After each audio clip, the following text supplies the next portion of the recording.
Welcome to our study of Journey Without Goal, the Tantric Wisdom of the Buddha. And kindly, as always, generate the intention to undertake this study with the very clear sense of purpose. There's suffering in this world, and everybody's innocent. There's not a single sentient being that doesn't want happiness. And despite all our awkward attempts to achieve happiness in one way or another, and all our ignorant sort of actions that drive suffering, then every sentient being is intending to achieve happiness and failing. So what we're doing with this study is remedying this. We could say the Buddha is the great doctor. And so in that sense, we're not looking for salvation miraculously or retreating into some little cult of being the chosen ones or anything. We're very much connected with the big real world, but also looking critically at what drives suffering, looking beyond the ordinary superficial assumptions about who is right and who is wrong and who is good and who is bad, who are the goodies and who are the creeps. And that's where we generate this vastness of mind that understands the whole predicament of what's happening to ourselves and to others. So this is what we call preparing with bodhicitta, and this is what we preface any practice that we do or any study that we do. So with that in mind, then we'll look at the text itself. And today, in the context of the chapter that we'll be studying on Anuttara Tantra, we'll be making some references to the Kalachakra Tantra. And actually, one of the great authorities on the Kalachakra Tantra is Jamgon Mipam Rinpoche, and that's the tanka on your left. Interestingly, also Jamgon Mipam Rinpoche, who was a student of great sages like Paltra Rinpoche and Jamyang Khyentse Wangpo, he's very much responsible for putting into words a lot of the teachings that that we find in the Nyingma tradition with regards to the sutra teachings, the sort of the rational teachings. And in this sense, Mipam Rinpoche really occupies a role as somebody who formulated the view of the Nyingma and the Dzogchen lineages. Of course, these already existed, but Mipam Rinpoche wrote them down. So in some way, just like Longchenpa is attributed with gathering the great perfection teachings that came from Padmasambhava, from Vimalamitra, and so on, we can say Mipam Rinpoche was someone who brought together all the sutra teachings and the reasons, the teachings that base themselves on reasoning. So particularly for us in the modern world, who like to think that we have a critical, analytical mind, or maybe we would like to think that we don't have it, but more or less most of us are actually very much operating on that level, then Mipam Rinpoche's legacy is quite important also for the modern person. Anyway, he is then also someone who wrote extensively on the Kalachakra that we'll be looking at. Or rather, there's a reference to the Kalachakra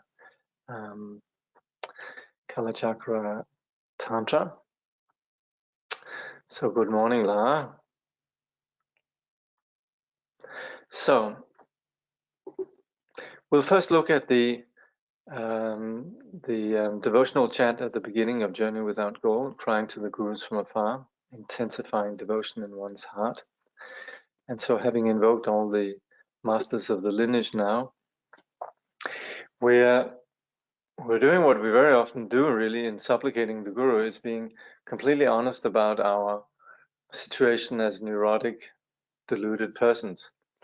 And actually, I was reading something by Chögyam Trungpa this morning from his Lojong teaching, and he says, because we recognize that ego is non-existent, we can actually be quite fearless in our critique of ego. I didn't exactly say it like that, but basically the point is that he was saying in that ego is non-existent. We can actually take this attitude of just scolding ego or even rejecting ego. And this doesn't mean that we're down on ourselves, but we're down on the delusion that actually holds us back. So that's where we need to differentiate. And that's where we very much operate with a language of being critical about our ego fixation. Of course, we're skillful, and all of this in terms of, you could say, practice of meditation and so on, is gradually becoming savvy to how this ego doesn't have any basis. But at the same time also, we're quite clear on where does suffering in this world come from? Well, it comes from ego fixation. And who is cultivating this ego? Who's allowing for this to happen? Well, that's us. Who is hiding the ego and nurturing ego? Well, that's us. You have Shantideva, who very clearly speaks about how, you know, an external enemy can only do us that much harm, but the real one who really can do us harm for lifetime after lifetime, that's the ego, and that's what we hide in our heart. So here then, Jakob Control writes, I hide the demon of ego fixation within, which will ruin me permanently. All of my thoughts are the cause of perpetuating kleshas.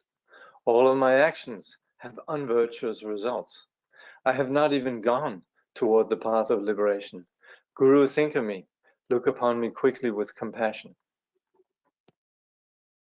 Grant your blessings so that I uproot my selfishness. So again, contrary to what we do in the world, which is normally sort of celebrate ourselves and try to make others think that we're terribly clever and terribly interesting and so forth, we're very much interested in this context to do the very opposite. We're interested to be quite clear on how foolish we've been, and in that we externalize that. It doesn't become part of us. We don't sort of operate with the uncomfortable notion that I'm a bit foolish probably, but maybe I can fool others to believe that I'm a really interesting person. And that's where we do the opposite here. We actually say, gosh, what a fool I am. And in doing that, that's the voice of wisdom speaking. So us exposing how we hide the demon of ego fixation within, which we know from, unless we're very insensitive and very alienated towards our own mind, we recognize that we have this ego fixation, and we recognize, just looking at how it actually is, what you could say takes the fun out of everything, how it corrupts our intelligence, how it ruins us permanently. And we could look at our mind and see how many thoughts are actually about me, and succeeding in my project and so forth. So all of these perpetuate then this self-centering, and on the basis of that, all the neurotic attitudes and neurotic actions, which are then at the level of just our attitudes, what we call the kleshas, the klesha of attachment, aversion, ignorance, pride, and jealousy. So that's on the level of thoughts, and all my actions as a result have unvirtuous consequences. They then perpetuate all the suffering that we have. And in doing so, being in this agitated state, however much we might claim to be Buddhists, and however much we might have all the exterior paraphernalia and apparent commitment to the path, in reality, as Jakob Control says, I have not even gone toward the path of liberation. So this being the state of affairs, we supplicate, Guru, think of me, look upon me quickly with compassion, grant your blessing so that I uproot my selfishness. So recognizing the kindness of the teacher, and that actually requires that we stop and we reflect and we think, who do I know in the world? What are the people like in the world? Well, a lot of us are confused. There's the teacher who is not confused, and we can see the qualities that come from that. And on the basis of that, we can also see the selfless kindness, the compassion, which is this very manifest quality of the teacher's presence in this world. So that's where we recognize the role of the teacher, and we supplicate the teacher, please grant your blessings. Please inspire me that I may penetrate this dimness, this density, and penetrate to the place where we're able to be proactive in preventing our own ruin, which is then uprooting our selfishness. We'll take another one. Just a little praise. Just a little praise or blame makes me happy or sad. A mere harsh word causes me to lose my armor of patience. Even when I see helpless ones, compassion does not arise. When needy people come to me, I'm tied up by a knot of miserliness. Guru, think of me. Look upon me quickly with compassion. Grant your blessing so that my mind is mixed with the Dharma. So, again, let's face it, somebody praises us, it makes us feel good. Somebody blames us and we feel sad. So this armor of patience, which is that magnanimous quality of just being okay, being cool with whatever happens, which actually is what enables us to be proactive, to be able to understand and discern what needs to be the right course of action. That patience, which is so helpful in terms of how we handle life, just one of these little words of praise or blames makes us lose it. I remember how one of my friends once, also in that sort of vein of just honesty, said, gosh, just a mean taxi driver first thing in the morning could ruin a whole day.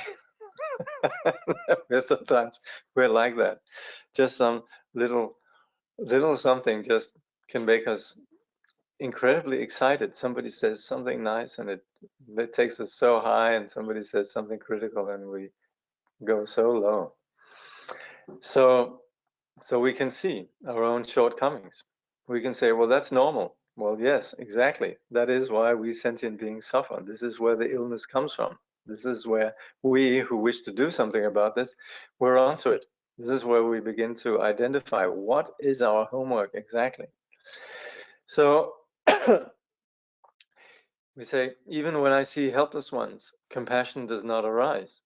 So we might be very sensitive, but we see others who are sensitive, and that doesn't necessarily affect us much.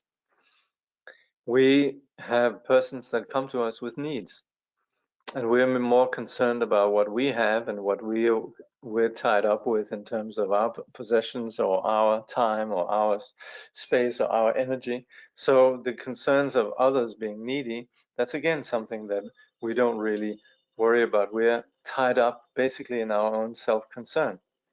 So again, invoking the teacher who's endowed with the quality of wisdom and compassion, we supplicate the teacher that he or she may grant the blessings so that our mind may no longer sort of venture down these destructive paths, but instead actually align themselves with reality and begin to waken up, that our mind may be mixed with the Dharma.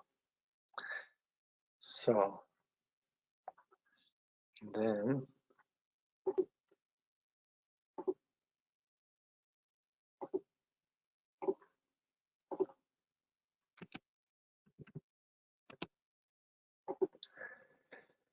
so like I said last time, I should make a disclaimer here. In general, of course, the Vajrayana is something that's very much transmitted within a context and an atmosphere of great intimacy, an intimacy of that comes based on trust from both the teacher and the student side, and very often operates with a language that points towards that which is beyond language. And there is continually within the Vajrayana this view or this vision this sense of immediacy of the unconditional wisdom of wakefulness, that which is beyond the ordinary mind. So Vajrayana is not something we can figure out. It's something that speaks to our heart and our experience. So the Vajrayana in many ways is then also referred to as Guhya mantra or secret mantra, because it really speaks, it really touches on this dimension of wisdom. And this is, of course, in the mantra teachings, what mantra is. When we talk about mantra, it means that which protects the mind, meaning protects the sanity of the mind, or what we could call the Buddha nature. So the Vajrayana is premised on an insight, a very experiential insight. And so what we see as the Vajrayana path in terms of the 4 empowerments operates then with some methods that really require that the teacher has experience and realization, and the student also is fully prepared. So this is where I'm definitely out of my depth here in terms of presenting this material.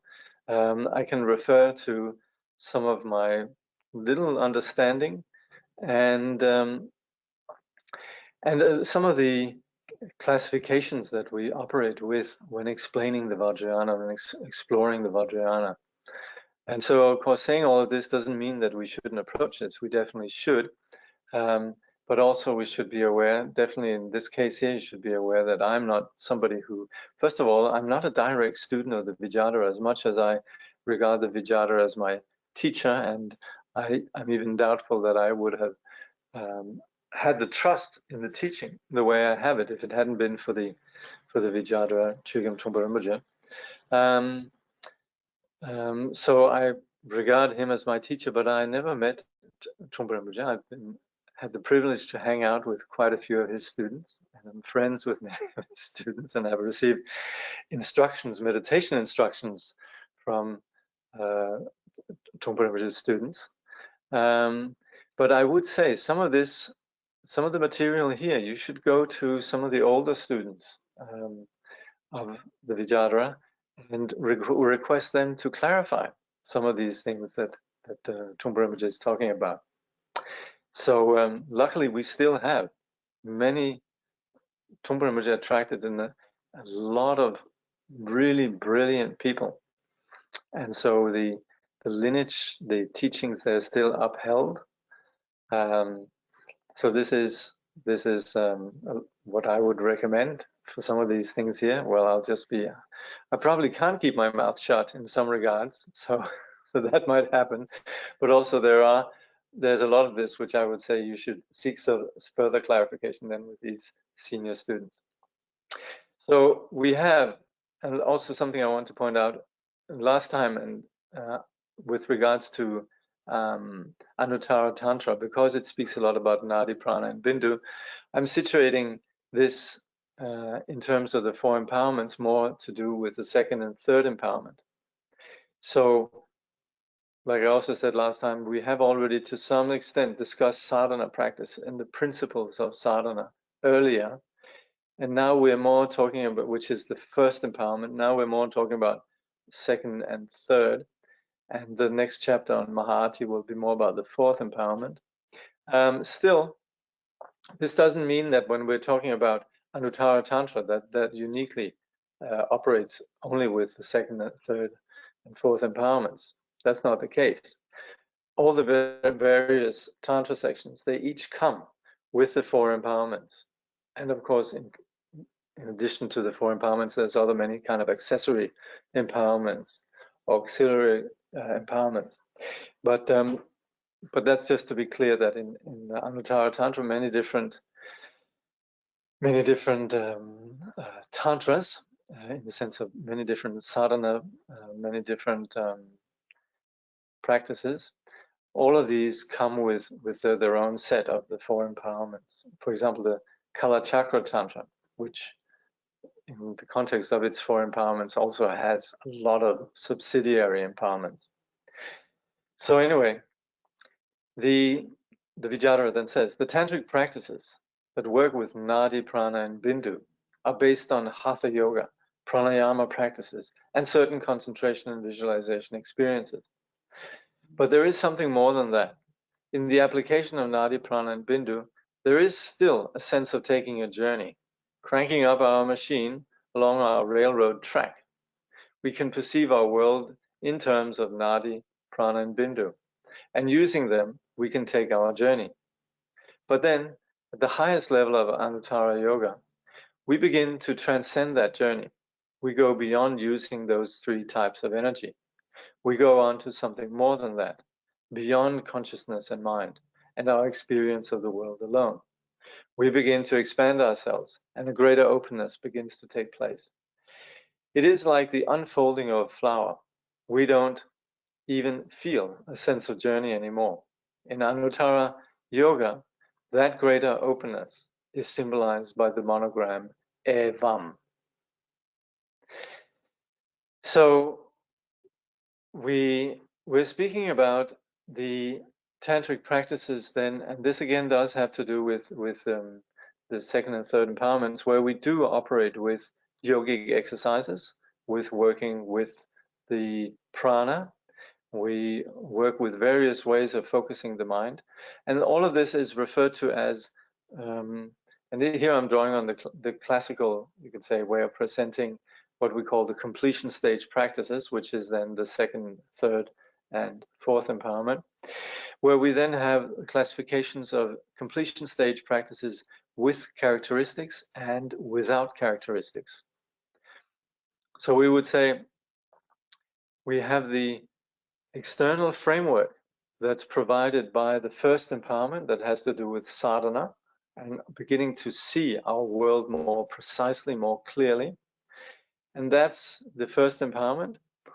Then the second, third, and fourth, they're the more profound empowerments that then work on a more subtle level, on the more subtle level of our habitual patterns and obscurations. And these then, in being more profound, we refer then to the inner profound empowerments, and these then are what we call the completion stage practices. So the first, with the visualization and so forth, these are the what we call development stage, or visualization stage, or generation phase, or we have different names for it, practices. But here we're more talking then about the completion stage, these second and third empowerments, and fourth.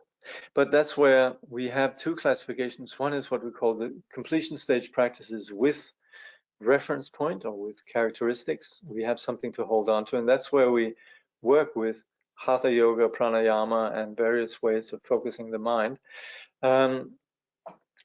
These practices, again, interestingly, they're not taught unless persons actually have completed or have some foundation in the first empowerment, in sadhana practice.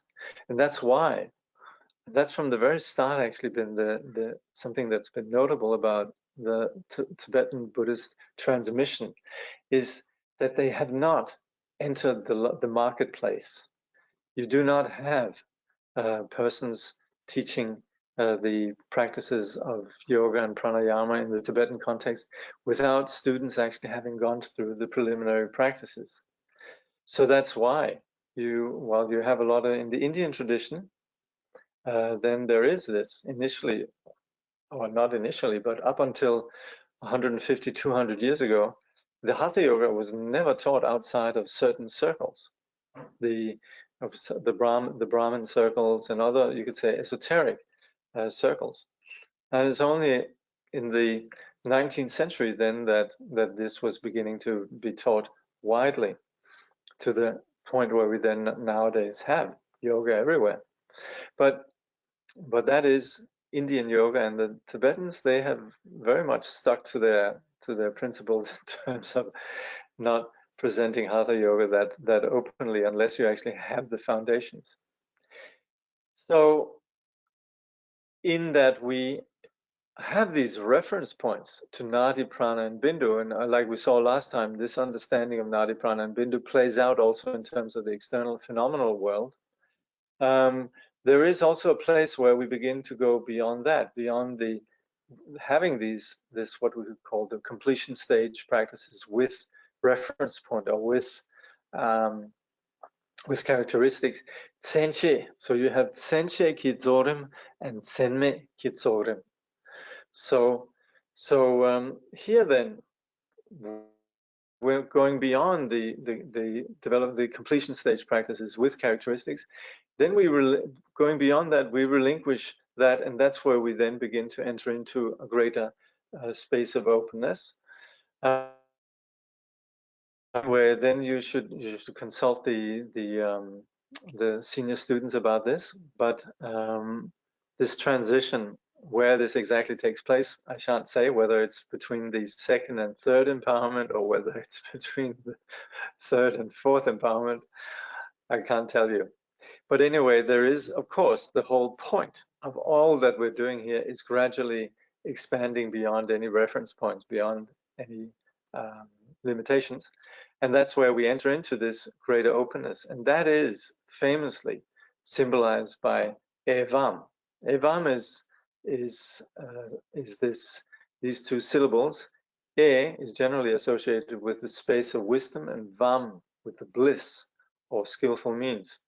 That's how we traditionally represent it. And it's the evam symbol is something that you find in many, many places.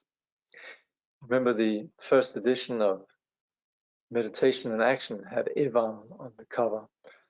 And in general, you find the evam symbol many, many places. It's also a part of the logo of Jamyang Khyentse Wangpo, and you see it in many different places.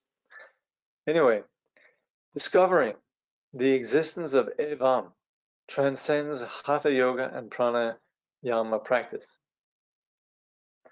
E is the level of basic accommodation in which the attainment of Buddhahood and the state of sentient beings are no longer different. At this point, naming somebody as a Buddha or naming somebody as a sentient being is saying the same thing. When we say somebody is a Buddha, that automatically is saying that he or she is a no Buddha. In that sense, even the Buddha is a no Buddha as well. A Buddha exists only by grace of somebody being no Buddha, or the reference point of somebody who is a no Buddha. So sorting out Buddhas and confused persons at this point is irrelevant. So this, of course, is where we're saying samsara and nirvana, enlightenment and non-enlightenment, are dependent arisings. The notion of enlightenment exists on the basis of non-enlightenment, just like we would say the notion of illness exists on the basis of wellness. And we could say wellness is a construct that exists on the basis of illness. But at the same time, try and notice when we talk about illness and not being ill, when we're talking about somebody who's not ill, then we're basically just talking about a condition in which illness doesn't even come up, and as such, there's not even a notion of illness or wellness. Somebody's fine. Like right now, somebody comes up to me and saying, Jakob, how are you? And then I can say, well, I don't have jaundice, you know? Well, then they would get surprised, right? Because why am I bringing that up? Well, the whole notion of having, if you have had jaundice, then having no longer jaundice is, of course, an issue. But in my case, I haven't had jaundice for quite some time. And as such, you could say that the question is irrelevant. So my basic nature is free from the notion of jaundice and non-jaundice. So similarly, also talking about Buddha and non-Buddha, from the point of view of the ultimate expanse, you could say it's really irrelevant. We also have this actually in modern philosophy, where we had Derrida and what he called his deconstruction of logocentrism, which is where essentially the Western philosophy begins to say, well, there's such a thing as something higher or more sacred or more true really is only a construct on the basis of things that is lower or untrue. And so hence the notion of truth is really just something that exists thanks to non-truth. That something is sublime or good is really just sublime and good on the basis of thanks to what is not sublime and not so good. So that's where the whole notion of something actually attaining some inherent absolute value begins to be seen as irrelevant. So that, of course, is, you could say, also basic to Madhyamaka reasoning. But the point in the Buddhist context is then that we still operate within an understanding of relative truth. So while you could say these points are in absolute truth irrelevant, on the relative level, they still actually play out in our reality. So that's where sometimes the sort of the postmodern wave in the wake of people like Derrida, they very often result in a very nihilistic perspective, not really having an understanding of the relationship between absolute and relative truth. In this case, however, we are very grounded within the relative truth, but we're also beginning to see the nature of reality as it exists in the absolute sense. And that is where we enter into this open space that has never had the name samsara or nirvana, never had the name Buddha or non-Buddha. So that's why these reference points, they then fall away. And this is then at this level of E. This, in the context of E and Vam, the syllable E speaks about this large space, this large accommodating space that is untouched by confusion and non-confusion. So Trungpa, like I said then, so sorting out Buddhas and confused persons at this point is irrelevant. That is E. When you say E, it comes from your heart. You just breathe out. It's a sound of opening up without any particular definition or definite reference point. So E symbolizes the non-existence of Buddha and the non-existence of sentient beings as either confused or enlightened beings. Having that enormous space of E already, then you have Vam. Vam is called the seed or the Vajra holder principle. Basically, Vam is the son and E is the mother. When you have a mother, you have a son. That might mean that the son and mother are separate, that they conflict with one another. However, the Vam principle is that energy. The Vam principle is that energy exists within the E of non-duality. Within the E of non-samsara, non-nirvana, there is still basic energy. And that's such an important point. Yes, we can deconstruct, we can see that there's no ultimate reference point, but we can fall into a conceptual extreme, which is nihilism, and thinking there's nothing there. But that's entirely a cerebral, you could say, philosophical, dogmatic assumption, which has nothing to do with actual experience. Because what we're talking about here in the realm of experience is the lack of reference point that actually opens up for all the energy that normally has been held back by confusion, insecurity, limitations, reference points, and so on, the way that we fail to see reality. But in opening up to this the mother of the nature of reality, then there is the liberation of the basic energy of this nature, and that is the Vam. So this is the quality that arises out of this space of E. Trungpa then says, real energy exists as a sense of having a certain discipline, a certain experience, and a certain openness. If you had too much E, you would space out and you wouldn't find anything anywhere. You wouldn't have any discipline. So E Vam brings the discipline of Vam together with the spaciousness of E, altogether having transcended the three disciplines of Nadi, Prana, and Bindu. You have a sense of openness, or E, and then you have a sense of one-pointedness with concentrated energy, or Vam. The combination of E and Vam together brings openness or spaciousness with indestructibility and one-pointedness. E Vam is a central monogram or basic symbol of Kalachakra Tantra. So here we are speaking about the very nature of reality, which by its very nature cannot be grasped, cannot be held, that is open and spacious, and yet which is the place in which everything arises. So we're talking about the whole nature of reality really understood through this principle of E and Vam. But here on an experiential level, having the foundations of the first empowerment and the development stage practice, understanding, having been pointed in that direction, and having had some way of relating to this in terms of felt experience, in terms of our very body and our very embodiment in the world, through the reference points of the completion stage practices with Nadi, Prana, and Bindu, then we are looking have a much more intimate relationship with this vastness of reality and its color, all its texture, all its manifestation. So here, this is then, here Trungpa Rinpoche then refers to this in terms of the Kala Chakra Tantra, which then has Evam as its basic symbol. Oh, okay. One of the basic points of Anuttara Tantra is that we're able to use any form of confusion or hallucination that we experience in ordinary life, everyday life. Also, echo. Actually, echo may be a better word than hallucination. First, there is an experience, and then there is the echo, the doubt or the questioning. Did I or didn't I? Anuttara Yoga brings out the constant doubt that goes on in the mind. Am I or am I not? Did I experience that or didn't I experience that? Maybe something is just about to happen to me.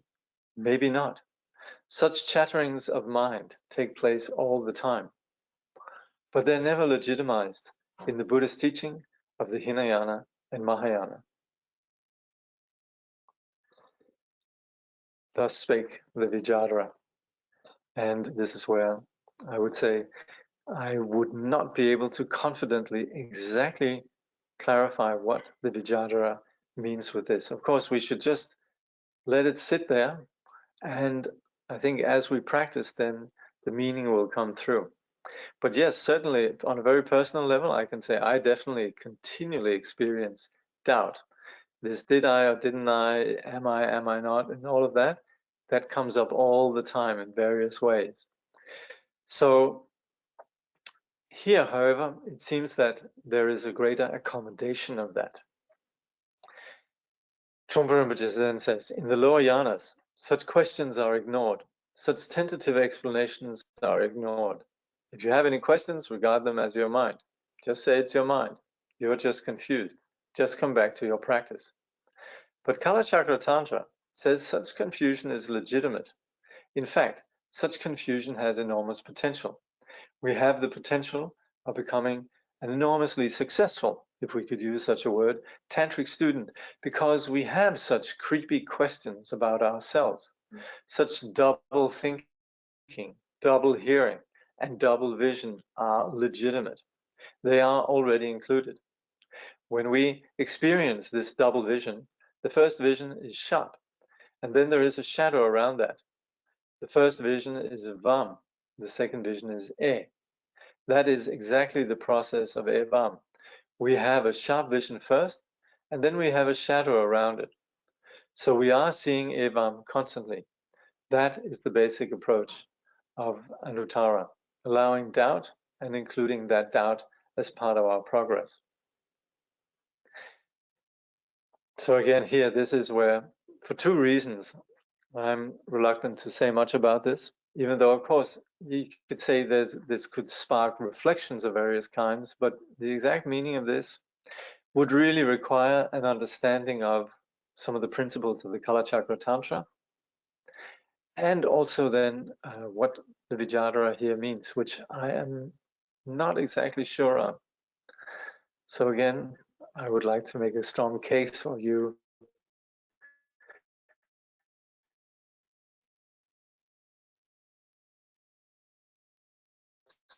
supplicating the senior students of Trungpa Rinpoche, because there might be other places where the Vajrayana has spoken more on this. But of course, there is always this experience of first an immediate experience that's free from thought. And then there is, you could say, the way that we begin to conceptualize and we begin to identify things. So possibly we could say this initial openness speaks of A, and then the manifestation or the display that comes within that can be seen as Vam. And this also can be taken not just in terms of, you could say, the language or the understanding that we have from sitting practice, but also in terms of the very nature of the ground, which is what we call the space of the ground, and then all the appearances of the ground. So this is something that runs, of course, throughout the entire Vajrayana.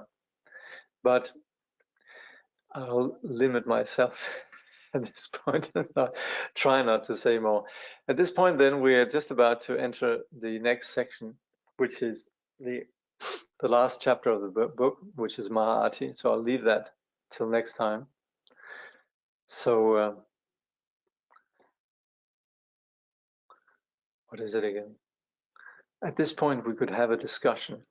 I think that's how it used to be said.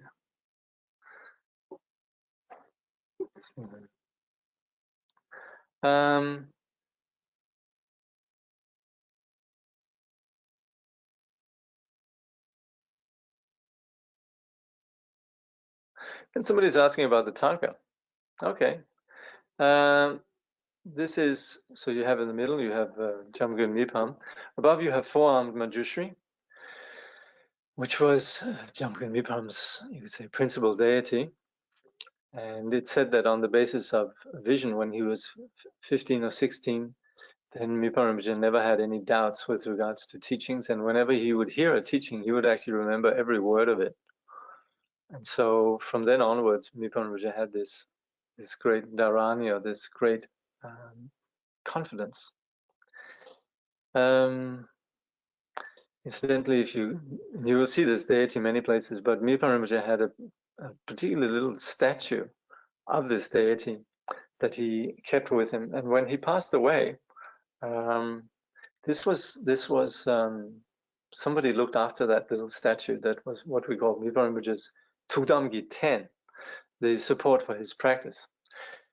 And when Dingo Chenzo went to Tibet in the 1980s, somebody handed him this statue of four-armed Manjushri from Jamgun Mipam Rinpoche, and apparently Dingo Chenzo Rinpoche cried like a young child, so touched receiving this. And it is now placed inside the heart of a large statue of the four-armed Manjushri that sits in the library on the second most top floor at Shichen Monastery in Nepal. So if you go up to the library in the Shichen Monastery in Nepal, there's a four-armed Manjushri statue, and in there actually there's a little glass window at the level of the heart, so you can actually see this statue inside. Anyway, four-armed Manjushri. Then below, Yamantaka, Rathul Manjushri, and over on the other side is Lingesa. Mipam Rinpoche was very famous for writing or having visions of Gesar. He wrote a lot about Gesar. So in addition to also writing about the Kala Chakra Tantra, and you'd say all the, Mipam Rinpoche wrote so much and did so much, really. And I would like to say Mipam Rinpoche is not a scholar. Sometimes people say, oh, he's a great scholar. You see that. Even lamas refer to him as a scholar, but that's a bit like saying like Longchenpa was a scholar. And actually, if you look in Dingo Chenzo Rinpoche's life of Jamgun Mipam Rinpoche, he also makes the point that Mipam Rinpoche, when he wrote, it was never like he would sit down and just think about it and ponder, what am I going to write? You know, there was not that kind of process. Like Longchenpa, he would just write when it came to him. And there's actually in Dingo Chenzo Rinpoche's biography of Mipam Rinpoche, he says that Mipam Rinpoche would sometimes be asked to write something, and he would say, I'm going to wait until I have, you could say, a clear permission and blessing from my yidam, and then it'll come without any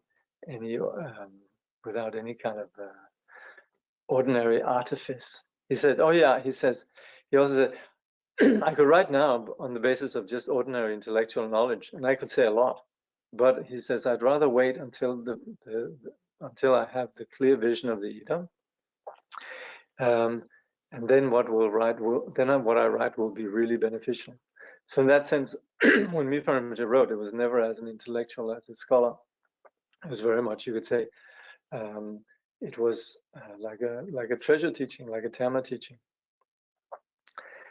And so also Mipa Rinpoche left behind a large legacy of writings, but it was not, again, something that he spent he had like an academic career where he would sit and painstakingly write. It would just be between sessions.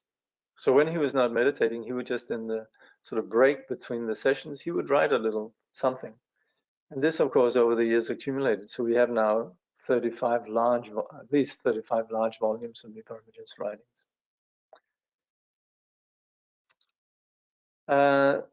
Then there's a question. Sometimes I wonder, even when we achieve nirvana, we will still have to live in the samsara because there's nothing else existing than the samsara. No, no, that's not quite it. Nirvana, again, what we're talking about here, and this is where you could say the notions of nirvana and samsara, they fall away.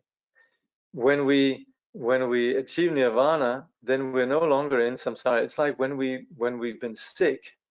You could say samsara is being sick. Nirvana is being well.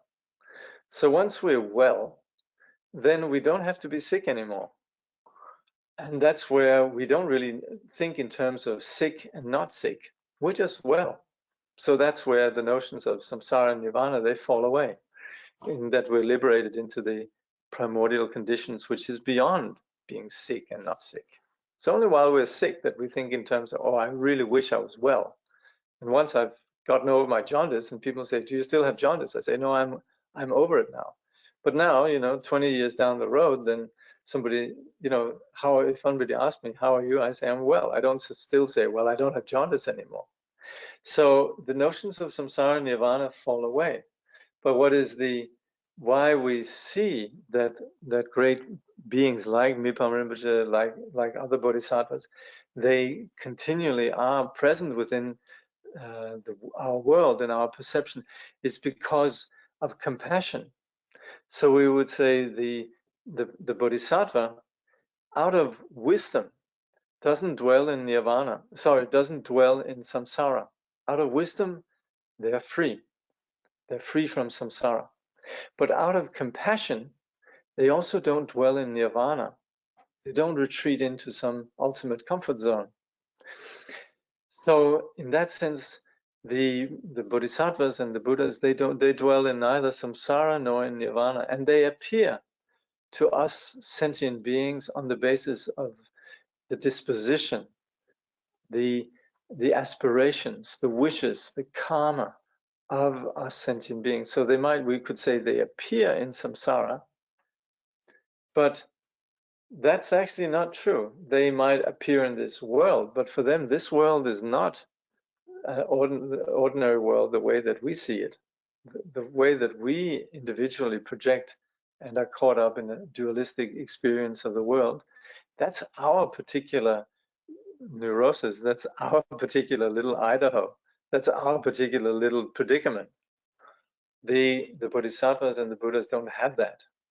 And so they appear according to our perception, appears ordinary humans, and they seem to be conditioned by the ordinary human condition, but they're not in samsara.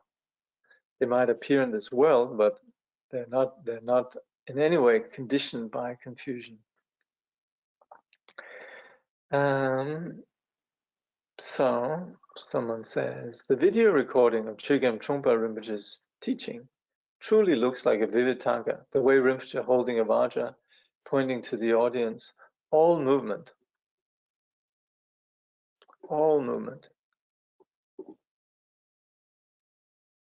is more than elegant. May I ask, what kind of drinking Rinpoche drink while teaching?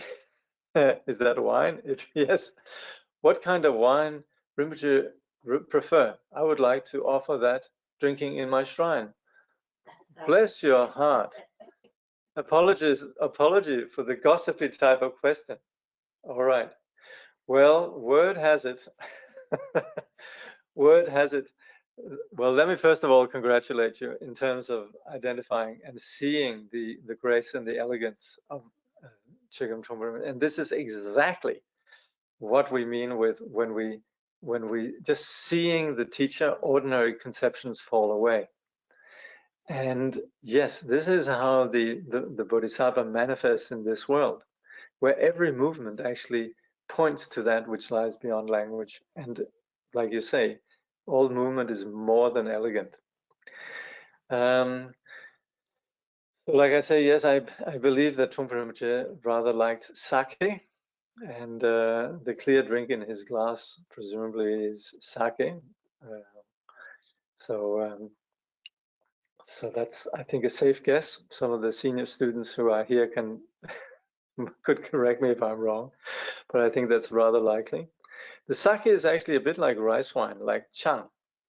And so yes, it's the Japanese have a drink that's similar to the drink of the Tibetans, and yeah, sake was trending. I believe it was quite trending around Trungpa Rinpoche. So yes, so if you'd like to offer something on your shrine, I think it would be safe bet to it would be safe to offer sake.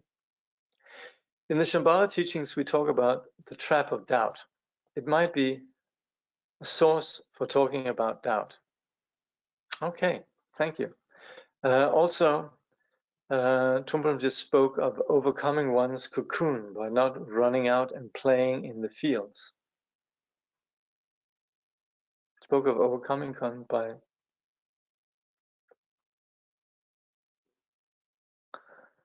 Oh, interesting. He spoke of overcoming one's cocoon by not running out and playing in the fields. It's better to put in doors and windows of the cocoon. Very interesting. So acknowledging the doubt, acknowledging the cocoon, and making that a vehicle, presumably, huh? Okay, thank you. Thank you for that.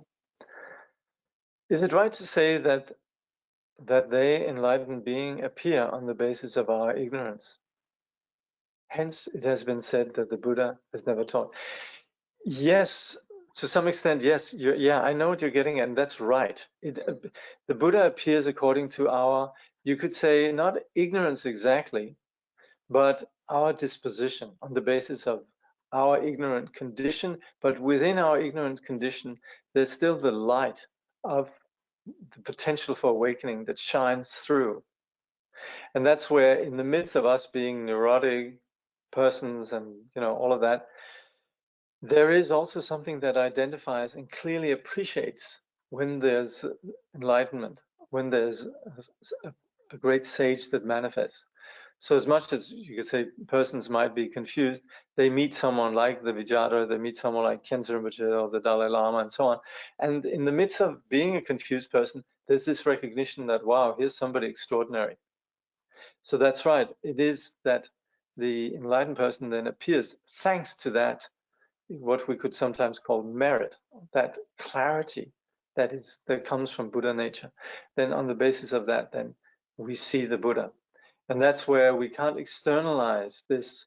And that's where the Buddha then in the Diamond Sutra says that those who think of me in terms of having been somebody who came and who taught and so forth, they will never actually see the real Buddha. And there's a confirmation, indeed, yes, sake, that's the drink. Thank you. Due to my ignorance and limitation, it's difficult for me to understand Chögyam Trungpa Rinpoche's books, but you're helping a lot. Oh, well, gosh, that's good. Well, look, if this could be a stepping stone to you engaging more with Trungpa Rinpoche's books, I'm sure as you read him more and more, it'll come much more easy. I remember Gene Smith, he recommended people who wanted to learn Tibetan to just read, even if you don't understand the Tibetan, just read. Read 10 pages every day, he would say, and don't look up the words. So maybe just if there's things of the Vijayaras that you don't understand, just read it, go through it, and it'll eventually stick and make sense. So good. Do you know anything about the Trungpa Tulku in Tibet? Do you know? Has he not come out into the rest of the world? Oh, what's his name? Isn't there a guy called Lee Weingrad or somebody who lived out at Surma Monastery for a long time, who would know all about these things? I actually don't know anything about the present Trungpa Tugu, apart from I know that he's studied in Larungar, which is a really great place. So he actually has studied in Jamgon Mipan Rinpoche's, the Tangka on your left here, Mipan Rinpoche. He studied in that tradition. And by the way, also talking about Mipan Rinpoche, Mipan Rinpoche also was really important for all of the Shichen, and the also Shichen Kongtrul was very much, you could say, in the lineage of Jamgon Mipan, and particularly Khenpo Gangshar, who was Trungpa Rinpoche's teacher, was very much an heir to Jamgon Mipan Rinpoche's teaching. But so I know that the present Trungpa Tuku has been studying in that lineage, but I don't know anything further than that. Yeah. It seems he's very much a Tibetan Tuku, so very much operating within the Tibetan universe. A little bit different from his predecessor, who was very much at home in the modern world. But like I say, there's probably a lot more to be known about the present Trungpa Tugu. So by all means, please pursue this. Let me know what you find out.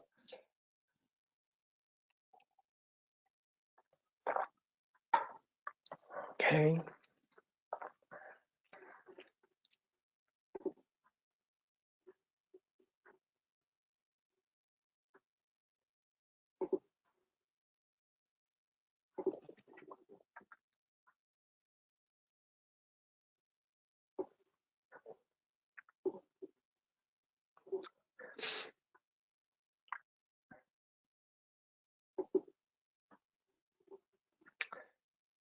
All right. Shall we conclude? So next time we will be looking at Maha'ati, which then has more, you could say, the flavor of what we call the Great Completion stage. Here we have, I think, the 8th Karmapa, Miche Dorje, who was a very, very great teacher. Yeah. Okay.